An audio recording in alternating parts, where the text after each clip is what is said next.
Wilujeng pepanggihan Bapak Ibu para sedherek wonten pundi kemawon.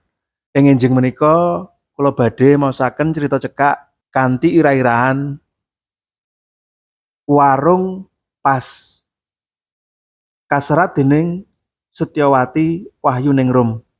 Kapethik saking kalawarti panyebar semangat nomor 6 8 Februari 2000 selangkung. Monggo sugeng midhangetaken.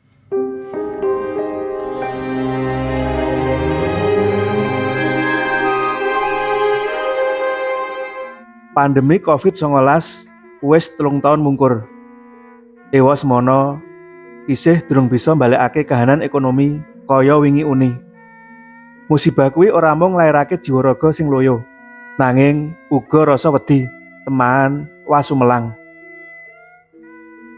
Mbok menawa Santi kalebu salah siji saka sethithik wanita ing desane kono sing percaya menawa pandemi kuwi ora mung ateges musibah, nanging uga bisa dadi dalaning berkah. Yen ora ana pandemi lan pabrik sepatu papanku nyambut gawe ora bangkrut, warung iki mestine ora bakal ngadeg. Omahku temboke panggah isih lumuten.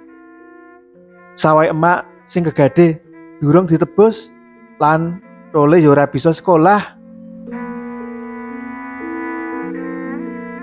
Kuwi pangakuane Santi kanthi swara mantep nelakake rasa syukure dene sakmengko wis uwal saka musibah. Warung ayu muncul kadidene fenomena sak tengahe kahanan perekonomian kang durung cetha ing taun-taun iku.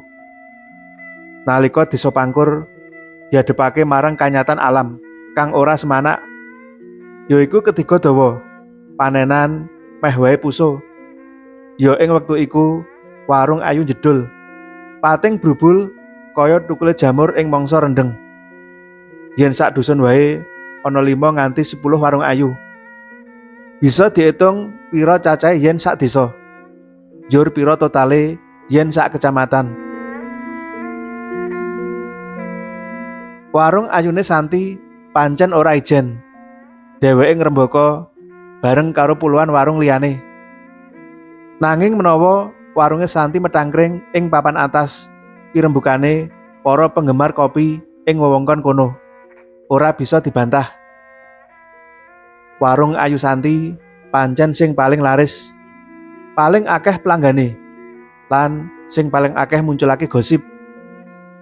Ora maido, dasare Santi kuwi kenya asli desa sing ora kuciwa ing warna.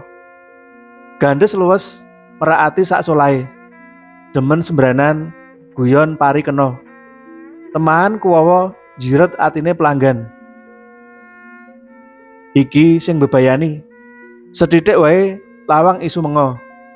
Mesti enggal ketangkep dening pangurungan sing tansah nguping. Nuli ing wektu sedhela wis dadi konsumsine para priya. Merga mung kaum iki sing dadi langganane warung iku. Ora ana siji-siji wanita sing katon nongkrong ing kono, kejaba bakule. Warung kuwi nyediani teh, kopi, jahe, susu, lan werna-werna jajan gorengan. Ora dodol sego. Merga ora mangan. Sing dadi tujuane wong lanang-lanang kuwi mara. Nanging mligi ngombe lan jajan. Temtu wae karo ngobrol. Warung ayune Santi mono jujukan utama. Yen dideleng wis kebak wong, lagi sing arep mlebu ngalih golek warung liyane. Nanging kanggone sing wis kadung fanatik, dina sesuke mesti bali merono kanthi mangkat luwih gasik. Lan wis dadi tradisi kabeh warung ayu ana desa kuwi.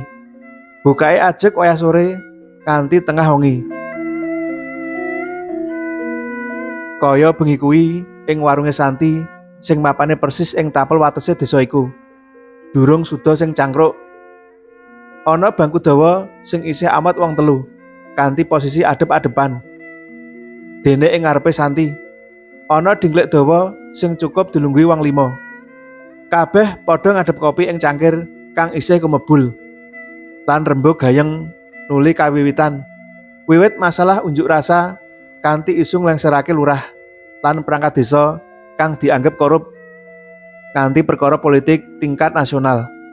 Maklum wae, pelanggan warunge Santi rata-rata pancen dudu warga asli desa kono. Nanging wong-wong saka njaba kanthi pendidikan sing cukup, cekake kelas menengah mudhun.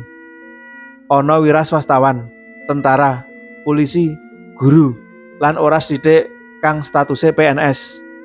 Nanging ana uga sing pengangguran. Yen ngrembug bab politik wis dirasa mboseni, topike langsung melembar menyang bab-bab sing sipate khusus. Kepara nyerempet masalah-masalah pribadi. Upamane yogene Santi kok pisah ranjang karo Gina bojone. Tani ulet sing pawakane prakoso.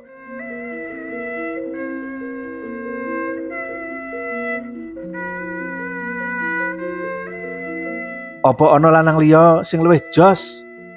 Apa Gina wis ora bisa dadi pilot sing andal ing amben? Lucune caturan kaya mangkono kok enteng wae merucut saka lambe-lambe sing tanpa pinikir kuwi. Angger jeplak tanpa wigah-wigih, saur Manuk. Kerep ngiwakake etika.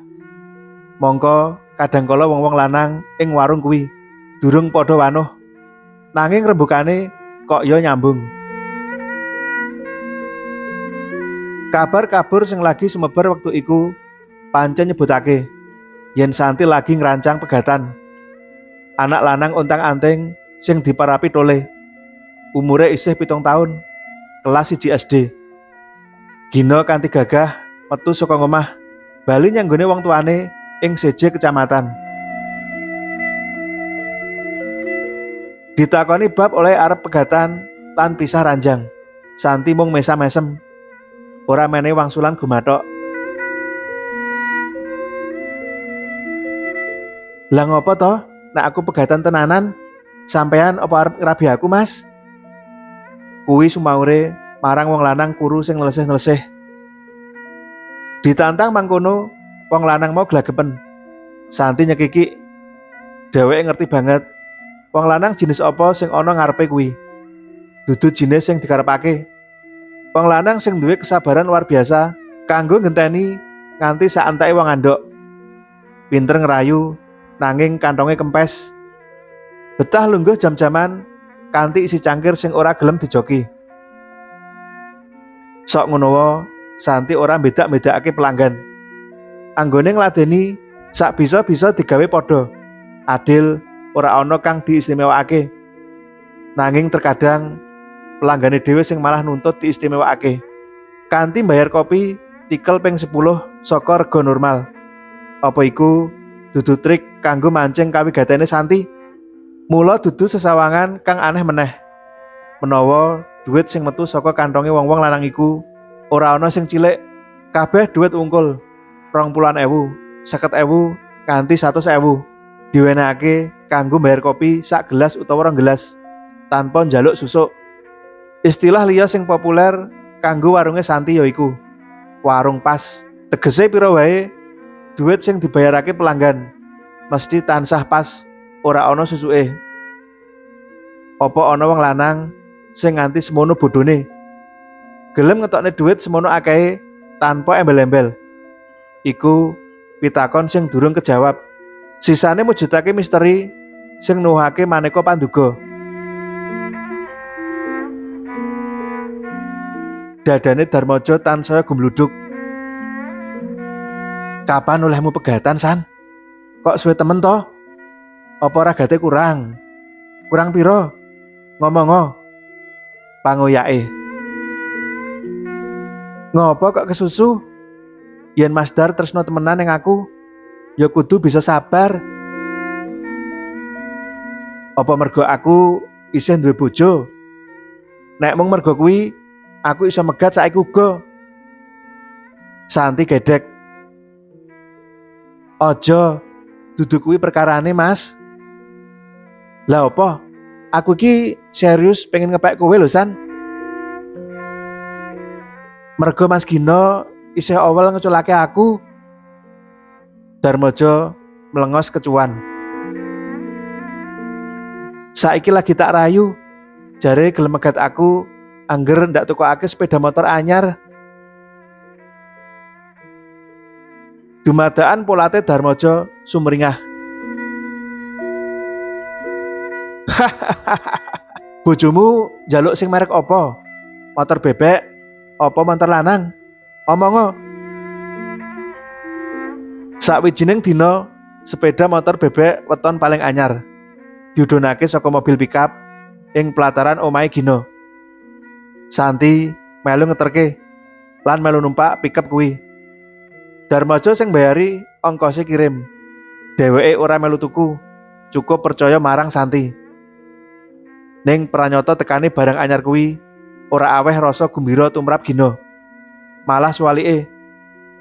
Sakwise pickup ninggalake pelataran, Gina terus nyemprot sing wadon. Kowe iki wis edan pati? Mosok yo njaluk ditukokne motor anyar kaya ngene? Maroti yo maroti. Ning rak yo kira-kira to. Motor iki regane pira? Kurang luwih 20 juta ti. Iku dudu duit sethithik. Mesake keluargane Darmaja. Yen mung maroti 10.000, 20.000. Kiraku ora apa-apa, isih wajar. Lah yen iki mbok mikira to. Santi mung ndingkluk. Rasa keduwung lenonan ngrambat pinggir atine. Kalodhangan iku digunakake Gina kanggo ngundat-undat perjanjian ora tinulis kang dimupakati wong loro sadurunge bangun warung sawetara wektu kepungkur. Rak awake dhewe wis mupakatan. Menawa kabar awake dhewe arep pegatan iku mung akal-akalan wae. Amrih warunge awake dhewe laris. Ning ora ngene carane. Apa mergo kowe pengen megat aku temenan? Njur kowe rabi karo wong kuwi. Gina nesu banget. Gelas isi wedang dibanting neng jobin sak kayange. Sumiur dadi sak walang-walang. Nuli dheweke ngetokne motore Yamaha tahun lawas sing warnane wis kluwus. Motor tuwek kuwi keprungu ngereng. Ninggalake Santi sing nangis guguk, getuni anggone wis kebat kliwat. Tekate Gina wis kepleng. Goleki Darmaja nganti ketemu. Nuli akon njupuk sepeda motor Gres sing isih dijagang ing pelataran. Kabagyan, katresnan lan utuhe bali omah. Ora mungkin dijoli motor anyar utawa duit 20 yuta.